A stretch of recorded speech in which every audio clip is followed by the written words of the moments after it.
الحمد لله رب العالمين والصلاة والسلام على سيد المرسلين وعلى آله وصحبه أجمعين أما بعد. اللہ کے رسول صلی اللہ علیہ وسلم نے ارشاد فرمایا ان ابغض الرجال الى اللہ الالد الخصم،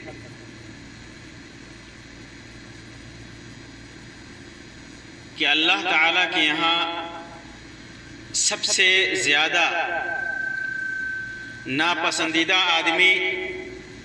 وہ ہے جو سخت جھگڑالو ہو. انسان کی زندگی میں جب وہ کسی معاشرے میں رہتا ہے، کسی سوسائٹی میں رہتا ہے، جب وہ لوگوں کے درمیان رہتا ہے تو آپس میں اختلاف، لڑائی، جھگڑا،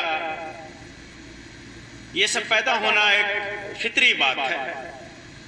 آدمی آپس میں لڑتا ہے، جھگڑتا ہے، پیار محبت سے بھی رہتا ہے، اور اسی پیار و محبت میں کبھی ناچاقی ہو جاتی ہے، کبھی لڑائی ہو جاتی ہے، تو آپس میں ایک دوسرے سے بحث کرتا ہے، مناظرہ کرتا ہے، لڑتا بھی ہے، جھگڑتا بھی ہے. اسلام نے ایسے موقع سے مسلمانوں کے لیے نہایت ہی رہنما اصول بنائے ہیں. اسلام نے ایسے موقع سے ایک مسلم کے لیے، ایک مسلمان کے لیے ایسا راستہ بتایا ہے کہ جس راستے کو اختیار کر کے آدمی اس لڑائی جھگڑے والے ماحول کو اچھے ماحول میں بدل سکتا ہے، برائیوں سے دور ہو سکتا ہے، اختلافات سے دور ہو سکتا ہے. میں نے جو حدیث بیان کی عائشہ رضی اللہ تعالی عنہ سے، وہ روایت مروی ہے، صحیح بخاری، صحیح مسلم اور سنن ترمذی اور سنن نسائی کے اندر یہ روایت موجود ہے، جس میں اللہ کے رسول صلی اللہ علیہ وسلم نے فرمایا کہ ان ابغض الرجال، اللہ تعالیٰ کے نزدیک سب سے مبغوض آدمی، سب سے ناپسندیدہ آدمی، جسے اللہ تبارک و تعالیٰ ناپسند کرتا ہے، جس سے بغض کرتا ہے، جس سے نفرت کرتا ہے، وہ کون ہے؟ الالد الخصم، جس کی صفت ہے کہ الد خصم ہے. الد کا خصم کا معنی ہے، الد کا لغوی معنی ہوتا ہے ٹیڑھا، جو ٹیڑھا ہو جائے اس کو الد کہتے ہیں، جس کا معنی ہوتا ہے سخت ترین جھگڑالو. الد اسے بھی کہتے ہیں جو بحث و مناظرہ میں ٹیڑھا ہو، ٹیڑھا پن اختیار کرے، حق سے منہ موڑے، حق سے کترائے، لڑائی جھگڑے کا ماہر ہو. اس کی جمع اللدد آتی ہے. اللدد یعنی حق سے اعراض کرتے ہوئے سخت جھگڑا، اور خصم خصومت سے ہے، جس کا معنی ہوتا ہے جھگڑے میں غالب آنا، لڑائی میں غالب آنا، توڑ کرنا، مد مقابل کو مغلوب کرنا. اور اس کا ایک معنی بیان کیا گیا ہے جھگڑے میں مہارت والا، یعنی اس کا معنی یہ ہوا کہ ناحق شدید جھگڑا کرنا، ناحق شدید دشمنی کرنا. چنانچہ الالد الخصم کا معنی ہوا نہایت ہی جھگڑالو قسم کا آدمی، یہاں تک کہ غلط پر ہوتے ہوئے، باطل پر ہوتے ہوئے بھی حق سے منہ موڑ کر بحث و مناظرہ اور جھگڑا و لڑائی میں ہمیشہ لگا رہتا ہے، یا جو لڑائی جھگڑے میں مہارت رکھتا ہے. امام بخاری نے اس کی تشریح کرتے ہوئے اپنے صحیح کے اندر باب باندھا ہے، باب الالد الخصم وهو الدائم الخصوم، یعنی وہ ہمیشہ ہی جھگڑا کرتا رہتا ہے.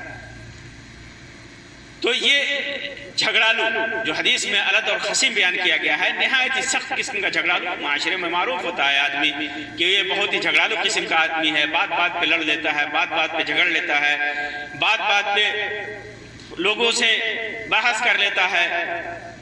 اور حق کو نہیں مانتا، باطل پہ اڑے رہتا ہے، اڑیل قسم کا آدمی ہوتا ہے۔ اس روایت میں ابغض الرجال، رجال کا ذکر ہے، رجال کا مطلب مردوں کا ذکر ہے، عورتوں کا ذکر نہیں ہے۔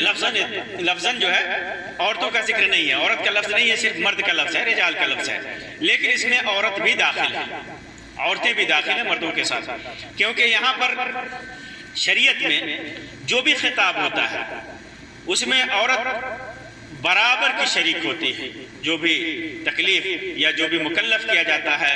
عورت کو، مرد کو، اس میں عورت بھی شامل ہوتی ہے، الا یہ کہ کوئی دلیل ایسی آ جائے کہ عورت کو اس سے الگ کر دے، عورتوں کو اس سے الگ کر دے۔ یہاں پر ذکر رجال تغلیباً ہے، غلبہ دیتے ہوئے رجال کا ذکر ہے۔ اور کچھ لوگوں نے لکھا ہے کہ چونکہ عورتیں اپنی فطری حیا، شرم اور کمزوری کی وجہ سے مردوں کے مقابلے میں کم جھگڑالو ہوتی ہیں، جیسا کہ اللہ تعالیٰ کے کلام میں اس کی طرف اشارہ ہے۔ اللہ تعالیٰ فرماتا ہے أَوَمَن يُنَشَّأُ فِي الْحِلْيَةِ وَهُوَ فِي الْخِصَامِ غَيْرُ مُبِينٍ، اس لیے یہاں صرف مردوں کا ذکر کیا ہے، لیکن اس حکم میں مردوں کے ساتھ سخت قسم کی بدزبان اور جھگڑالو عورتیں بھی شامل ہیں۔ خاص طور سے دیکھا جاتا ہے دیہاتوں میں، گاؤں میں بہت ساری عورتیں اپنے جھگڑے میں معروف ہو جاتی ہیں، مشہور ہو جاتی ہیں، اتنی سخت قسم کی جھگڑالو ہوتی ہیں کہ مرد دانتوں تلے انگلی دبا کر کے بھاگنے پہ مجبور ہو جاتا ہے۔ تو وہ عورتیں بھی اس کے اندر داخل ہیں، بلکہ ایسے موقع سے جو عورت سخت قسم کی جھگڑالو ہو، مردوں کے مقابلے میں ان کا جرم اور بڑھ جاتا ہے، کیونکہ ان کے لیے اللہ تبارک و تعالیٰ کی طرف سے جو حکم ہے وہ پردے کا حکم ہے، آواز کو پست اور نیچی کرنے کا حکم ہے، عورتوں کو زیادہ سے زیادہ رحم دلی اور زیادہ سے زیادہ تواضع و انکساری کا حکم ہے۔ عورتیں گھروں میں رہ کر کے اپنے گھر کی دیکھ ریکھ کرے، آل و اولاد کی پرورش کرے، معاشرے اور خاندان کی ذمہ داری ہوتی ہے عورت کے اوپر۔ ایسی عورتیں اگر باہر نکل کر کے مردوں میں لڑائی اور جھگڑا کرتی ہوں تو ظاہر سی بات ہے کہ ایسی عورتوں کی ذمہ داریاں یا ایسی عورتوں کا گناہ یا جرم بڑھ جاتا ہے۔ تو یہاں پر مردوں کا ذکر کر کے عورتوں کو بھی اس میں شامل کیا گیا ہے۔ لڑائی جھگڑے دو طرح کے ہیں، ایک وہ لڑائی جھگڑا جو ممدوح ہے، یعنی انسان حق کو حق ثابت کرنے کے لیے لڑتا ہے، جھگڑتا ہے، ادب اور دائرے میں رہ کر کے بحث کرتا ہے، مناظرہ کرتا ہے، حق کو حق ثابت کرنے کے لیے، باطل کو باطل ثابت کرنے کے لیے، تو یہ ممدوح ہے اور یہ جائز ہے، اس کی تعریف کی جائے گی، ایسی لڑائی جھگڑے کی تعریف کی جائے گی۔ اور جو لڑائی جھگڑا حرام ہے، جس کی حرمت وارد ہوئی ہے اور وہ اللہ کو ناپسندیدہ ہے، وہ لڑائی اور جھگڑا وہ ہے جو باطل کے لیے آدمی لڑے یا باطل پر ہوتے ہوئے جھگڑا کرے، ناحق ہے پھر بھی وہ جھگڑ رہا ہے اس باطل کو ثابت کرنے کے لیے، ناحق وصولنے کے لیے، ناحق اپنی بات منوانے کے لیے، تو وہ لڑائی اور جھگڑا حرام ہے۔ اور جو حق کو حق ثابت کرنے کے لیے اور باطل کو باطل ثابت کرنے کے لیے، کسی کو اس کا حق دلانے کے لیے، اپنا حق حاصل کرنے کے لیے جو جھگڑتا ہے آدمی، تو وہ یہ اس مذموم اور حرام جھگڑے میں شامل نہیں ہے۔ جھگڑالو پن کا نقصان، کتنا نقصان ہوتا ہے اس طرح کے جھگڑوں سے، جو حرام قسم کے جھگڑے ہیں، زیادہ آدمی جھگڑتا ہے، اس کے بے شمار نقصانات ہیں، جن میں سے چند کا ذکر میں آپ کے سامنے کر دینا مناسب سمجھتا ہوں۔ اس جھگڑے سے، اس قسم کے جھگڑوں سے، لڑائیوں سے مسلمانوں کو تکلیف ہوتی ہے، مسلمانوں کو اس سے تکلیف دیا جاتا ہے۔ مقصد کیا ہوتا ہے؟ لوگوں کو اور خاص طور سے مسلمانوں کو تکلیف دینا۔ اسی طرح غلط طریقے سے مال کھانا، کسی کی دولت ہڑپنا، کسی کا حق مارنا، آپس میں بغض و نفرت اور حسد کا پھیلنا، ایسی لڑائی اور جھگڑوں سے آپس میں نفرت پھیلتی ہے، بغض اور حسد پھیلتا ہے،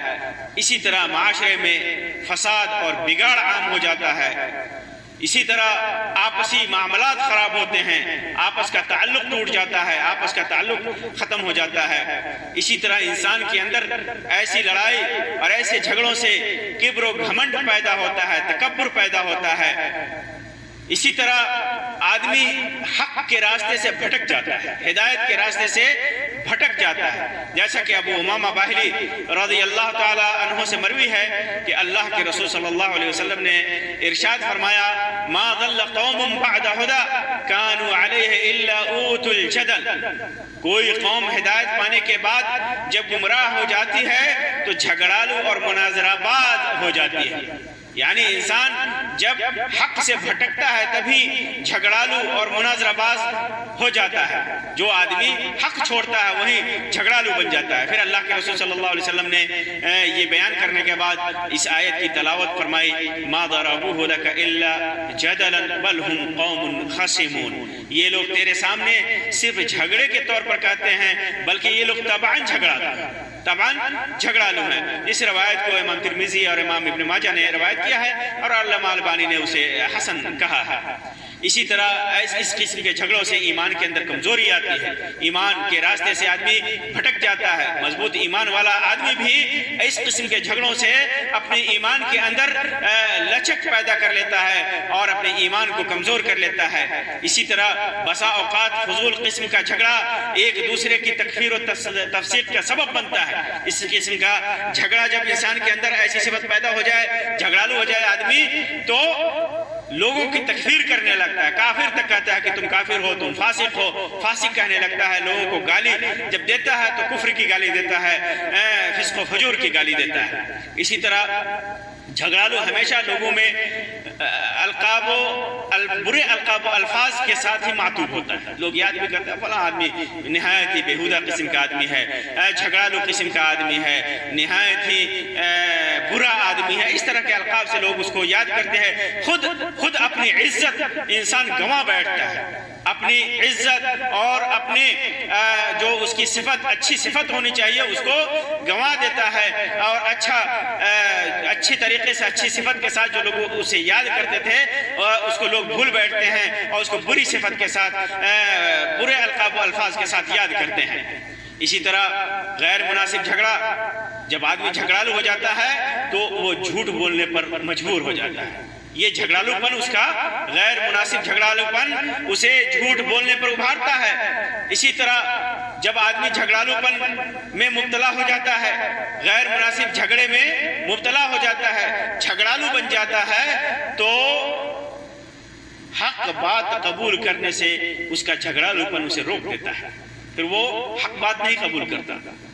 حق بات نہیں قبول کرتا، کیونکہ جھگڑالو پن اس کے سرشت میں داخل ہو چکی ہے، اس کے فطرت میں داخل ہو چکی ہے، اس کی عادت میں داخل ہو چکی ہے۔ اس کے علاوہ بھی غیر مناسب جھگڑوں کے بے شمار نقصانات ہیں۔ جھگڑے میں بد زبانی، عام طور پر جو دیکھتے ہیں بد زبانی آ جاتی ہے انسان کے اندر، جب آدمی جھگڑا کرتا ہے، غصے پہ قابو نہیں رکھتا تو بد زبانی آ جاتی ہے، غیر مناسب الفاظ استعمال کرنے لگتا ہے، فسق و فجور بکنے لگتا ہے۔ تو ایسا جھگڑا، ایسی لڑائی جس کے اندر گالی گلوچ اور فسق و فجور اور بد زبانی آ جائے، اسے حدیث میں نفاق سے تعبیر کیا گیا ہے، نفاق سے۔ عبداللہ ابن عمر رضی اللہ عنہ سے مروی ہے کہ اللہ کے رسول صلی اللہ علیہ وسلم نے ارشاد فرمایا، اربعن، چار چیزیں، چار خصلتیں، من کن فیہ، جس کے اندر پیدا ہو جائیں، چار خصلتیں جس کے اندر پیدا ہو جائیں، کان منافقا خالصا، وہ خالص منافق ہوتا ہے، ایمان اس کا کمزور ہو جاتا ہے، وہ نفاق کے درجے میں داخل ہو جاتا ہے، اور نفاق بھی کیسا؟ خالص منافق ہو جاتا ہے۔ چار چیزیں اس کے اندر ہو جائے تو وَمَنْ كَانَتْ فِيهِ خَصْلَةٌ مِّنْهُنَّ، اور ان چاروں میں سے کوئی ایک خصلت اس کے اندر آ جائے، كَانَتْ فِيهِ خَصْلَةٌ مِّنَ النِّفَاقِ، تو اس کے اندر نفاق کی ایک صفت، نفاق کی ایک خصلت اس کے اندر آ آ جاتی ہے، حتی یدعہا، یہاں تک کہ اسے چھوڑ دے. جب تک اس کے اندر وہ خصلت رہے گی، نفاق کی خصلت رہے گی. اور وہ چار کیا ہیں؟ اذا اؤتمن خان، جب اسے کسی چیز پر امانت دار بنایا جاتا ہے تو وہ اس امانت کے اندر خیانت کرتا ہے. یہ نفاق کی صفت ہے. اور وَإِذَا حَدَّثَ كَذِبَ، اور جب بات کرتا ہے تو جھوٹ بولتا ہے. وَإِذَا عَاهَدَ غَدَرَ، اور جب عہد و پیمان کرتا ہے تو اس عہد و پیمان کو پورا نہیں کرتا، دھوکہ دیتا ہے. وَإِذَا خَاصَمَ فَجَرَ، اور جب لڑتا ہے تو گالیوں پر اتر آتا ہے. جب جھگڑتا ہے تو گالیوں پر اتر آتا ہے، لڑائی پر اتر آتا ہے. تو یہ چار خصلتیں جس کے اندر ہے وہ خالص منافق ہے. اور ایک خصلت بھی پیدا ہو جائے تو اس کے اندر منافقت کی ایک خصلت ہوتی ہے، جن میں سے ایک وہ آدمی بھی ہے جو جھگڑتا ہے تو اس وقت بد زبانی کرتا ہے، گالی گلوچ کرتا ہے، فسق و فجور کرتا ہے. چنانچہ ایسے نفاق اور فجر فی الخصومہ کو، لڑائی جھگڑے میں گالی گلوچ کو اللہ تعالیٰ نے کرنے والے کو الألد الخصام سے تعبیر کیا ہے، جس کا ذکر حدیث میں ہے. اللہ تعالیٰ فرماتا ہے وَمِنَ النَّاسِ مَن يُعْجِبُكَ قَوْلُهُ فِي الْحَيَاةِ الدُّنْيَا وَيُشْهِدُ اللَّهُ عَلَى مَا فِي قَلْبِهِ وَهُوَ أَلَدُّ الْخِصَامِ. بعض لوگوں کی دنیاوی غرض کی باتیں آپ کو خوش کر دیتی ہیں اور وہ اپنے دل کی باتوں پر اللہ کو گواہ کرتا ہے، حالانکہ وہ دراصل الألد الخصام ہوتا ہے، سخت قسم کا جھگڑالو ہے. تو ایسے آدمی کو اللہ تبارک و تعالیٰ نے جو لڑائی جھگڑوں میں گالی گلوچ اور بدزبانی پر اتر آئے الد الخصام سے تعبیر کیا ہے، اور وہ اللہ تبارک و تعالیٰ کے نزدیک سب سے مبغوض انسان ہے، جس سے اللہ تبارک و تعالیٰ بہت زیادہ نفرت کرتا ہے، بغض کرتا ہے. لڑائی جھگڑوں میں جب آدمی، بہت سارے لوگ اپنی طبیعت میں کہ بہت زیادہ نرم اور خوش اخلاق ہوتے ہیں، لیکن جب کسی سے جھگڑا ہو جائے تو بد اخلاقی پر اتر آتے ہیں، بد زبانی اور فسق و فجور اور لعن و طعن پر اتر آتے ہیں. جبکہ مومن کا شیوا ہے کہ ایسے موقع سے صبر و تحمل اور اخلاق و ادب کا مظاہرہ کرے. یہ مومن کے اوپر ضروری ہے. اور لعن طعن، گالی گلوچ، بد زبانی، ان ساری چیزوں سے بچے. اور اگر وہ ایسا کرتا ہے، ایک مومن آدمی جب جھگڑے کے وقت اسلامی آداب کا خیال رکھے، بد زبانی اور گالی گلوچ سے بچے، تو اس کے لیے حدیث میں جنت میں گھر کی بشارت دی گئی ہے. ایسے مومن کے لیے گھر کی بشارت دی گئی ہے. ابو امامہ باہلی رضی اللہ عنہ سے مروی ہے، فرماتے ہیں کہ اللہ کے رسول صلی اللہ علیہ وسلم نے ارشاد فرمایا کیا انا زعیم ببیت فی ربض الجنہ، میں اس شخص کے لیے جنت کے اندر ایک گھر کا ضامن ہوں، ایک گھر کی ضمانت لیتا ہوں. کس کے لیے؟ لمن ترک المراء، جو لڑائی جھگڑا ترک کر دے، لڑائی جھگڑا ترک کر دے. وَإِن كَانَ مُحِقًّا، اگرچہ وہ حق پر ہو پھر بھی وہ لڑائی جھگڑا چھوڑ دیتا ہے، اسلامی آداب کا خیال رکھتا ہے، بحث کرتا بھی ہے تو حق کے لیے، جھگڑتا بھی ہے تو حق کے لیے. تو ایسے شخص کے لیے جنت کے اندر ربض الجنہ، جنت کے اندر اللہ کے رسول صلی اللہ علیہ وسلم فرماتے ہیں کہ میں ایک گھر کی ضمانت لیتا ہوں. اور وَبِبَيْتٍ فِي وَسَطِ الْجَنَّةِ، اور جنت کے بیچوں بیچ ایک گھر کی ضمانت لیتا ہوں اس شخص کے لیے لمن ترک الکذب وَإِن كَانَ مَازِحًا، جو جھوٹ بولنا چھوڑ دے، جھوٹ چھوڑ دے، گرچہ مذاق میں ہی جھوٹ بولنا ہو اسے چھوڑ دے. وَبِبَيْتٍ فِي أَعْلَى الْجَنَّةِ، اور جنت کے سب سے اعلیٰ درجے میں ایک گھر کی ضمانت لیتا ہوں لمن حسن خلقہ، جس کے اخلاق اچھے ہو جائیں. اس کو امام ابو داؤد نے، امام طبرانی نے سنن کبیر کے اندر، امام بہقی نے سنن کبریٰ کے اندر روایت کیا ہے، اور علامہ البانی نے صحیح ترغیب کے اندر اسے حسن کہا ہے۔ لہذا ایک مسلمان کے لیے خاص کر جھگڑوں اور اختلاف کے وقت ان آداب کا خیال رکھنا ضروری ہے جو اسے حرام اور ممنوع خصومت اور لڑائی جھگڑے میں پڑنے سے بچائے، اختلاف سے بچائے۔ آئیے میں آپ کے سامنے، جب آدمی مجبور ہو جائے جھگڑا کرنے پہ، کسی وجہ سے جھگڑے میں پڑ جاتا ہے، اور تو اس کے لیے کیا ضروری ہے، کن آداب کا خیال رکھنا چاہیے؟ تو سب سے پہلے تو اسے صلح کی کوشش کرنی چاہیے، اس جھگڑے سے دور ہٹنا چاہیے، اگرچہ وہ حق پہ ہو لیکن اسے ہمیشہ کوشش کرنی چاہیے کہ وہ اس جھگڑے سے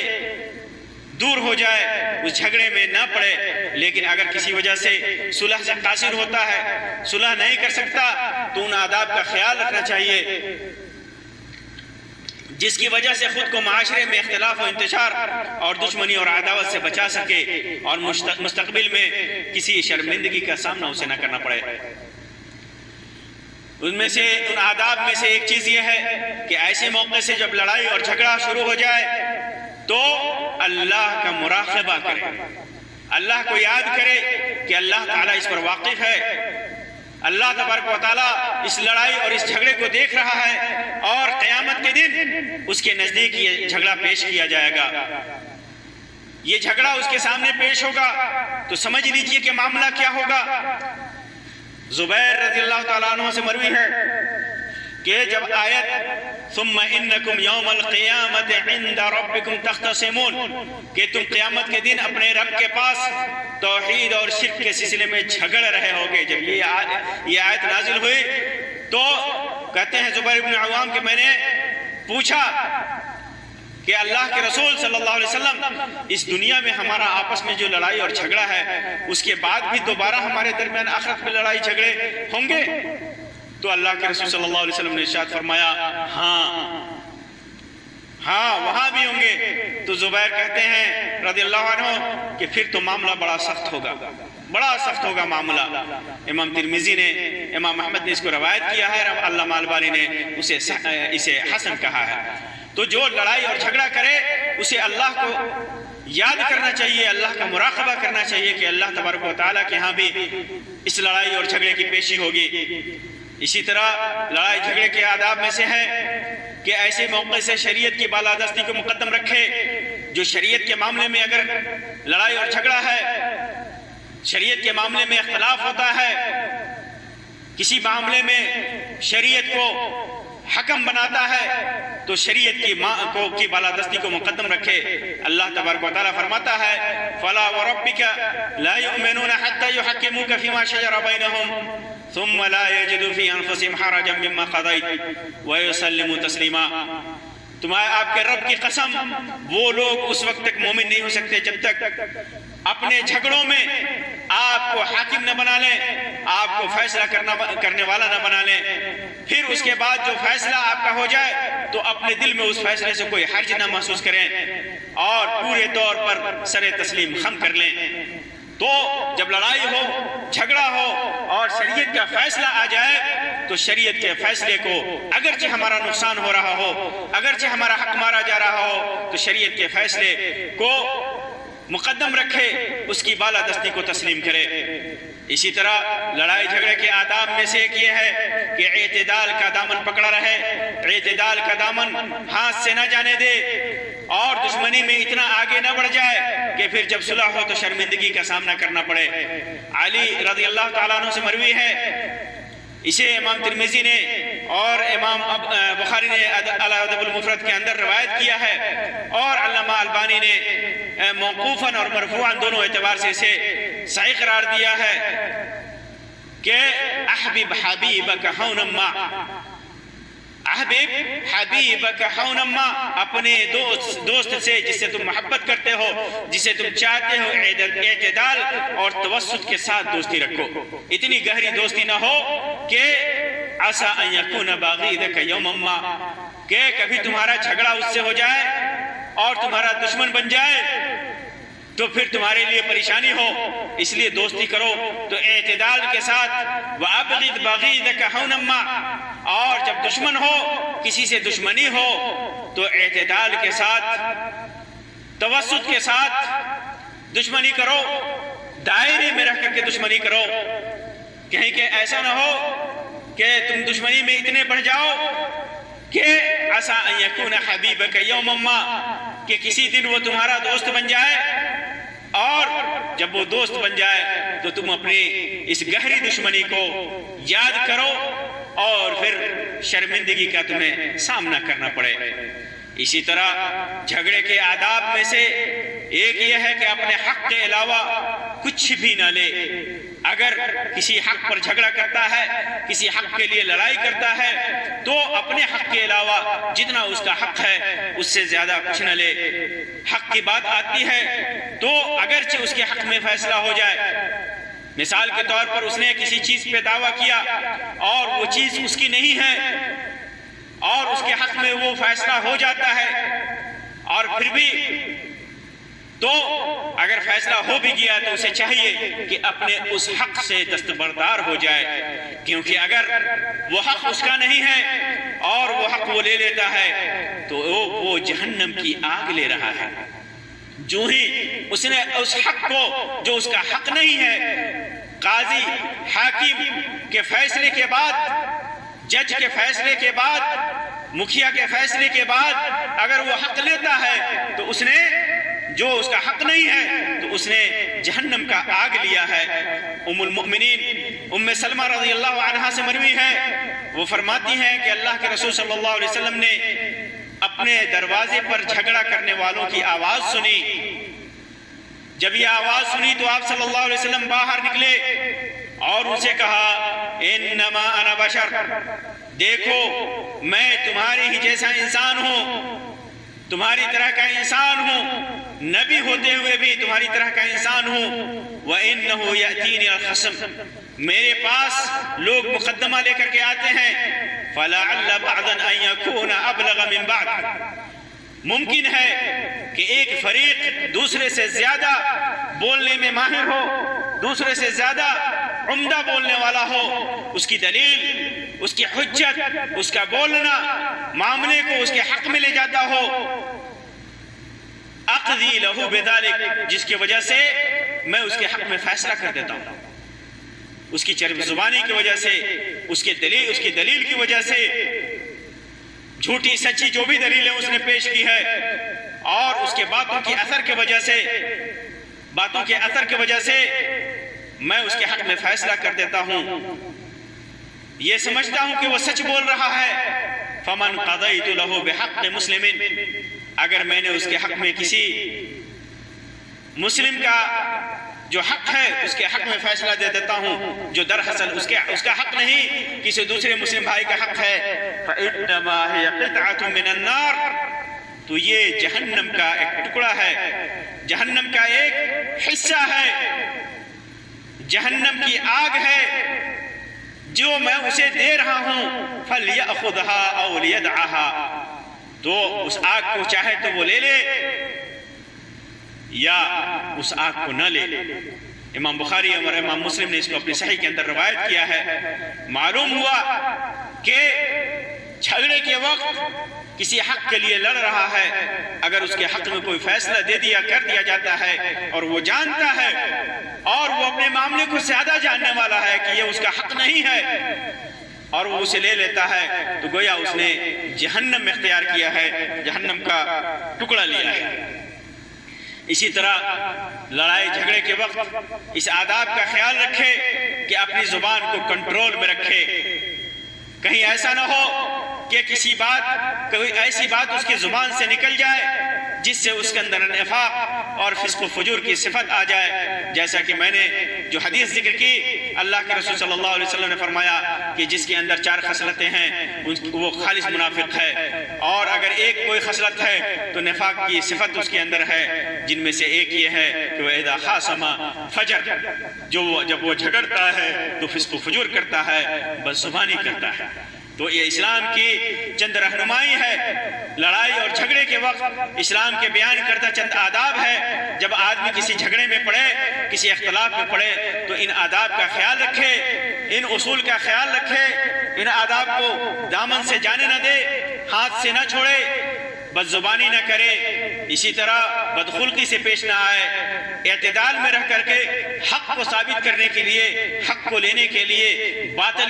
کو رد کرنے کے لیے، برائی کو دور کرنے کے لیے آدمی لڑے اور جھگڑے۔ ایسے موقع سے اگر کوئی اس سے لڑائی کرتا ہے، کوئی جھگڑا کرتا ہے، تو پھر اذا مروا باللغو مروا کرامہ پر عمل کرے۔ آدمی جب اس سے فسق و فجور والی باتیں کرتا ہے، کوئی لڑنا چاہتا ہے، تو اپنی عزت کی حفاظت کے لیے، معاشرے کی حفاظت کے لیے، معاشرے میں اختلاف سے بچنے کے لیے، معاشرے میں نفرت کے پھیلاؤ سے بچنے کے لیے آدمی ان لڑائی اور جھگڑوں سے دور رہے، اور اگر مجبوری ہو تو نہایت ہی کرامت کے ساتھ، بزرگی کے ساتھ، بردباری کے ساتھ، حلم کے ساتھ آدمی اس سے گزر جائے۔ اور اگر وہ روزے دار ہے تو کوئی جھگڑا گالی دیتا ہے، اس سے لڑائی کرتا ہے، اس سے جھگڑا کرتا ہے، تو کہہ دے کہ میں صائم ہوں، میں روزے سے ہوں، مجھ سے لڑائی مت کرو، مجھ سے جھگڑا نہ کرو۔ اللہ تبارک و تعالیٰ سے دعا ہے کہ اللہ تبارک و تعالیٰ دنیا کے کسی بھی معاملے میں ہمیں شریعت کا دامن مضبوطی سے پکڑے رہنے کی توفیق عطا فرمائے۔ کبھی بھی ہمارے زبان اور ہمارے ہاتھ اور ہمارے اخلاق کو غلطی اور لغزش میں پڑھنے نہ دے۔ اللہ تبارک و تعالیٰ ہماری زبان کو، ہمارے ہاتھ کو، ہمارے اخلاق کو، ہر چیز کو، ہمارے رہن سہن کو لغزشوں اور غلطیوں میں پڑھنے سے بچائے۔ آمین یا رب العالمین۔ وآخر دعوانا ان الحمدللہ رب العالمین، وصلی اللہ علی خیر خلقہ وسلم، والسلام علیکم ورحمۃ اللہ وبرکاتہ۔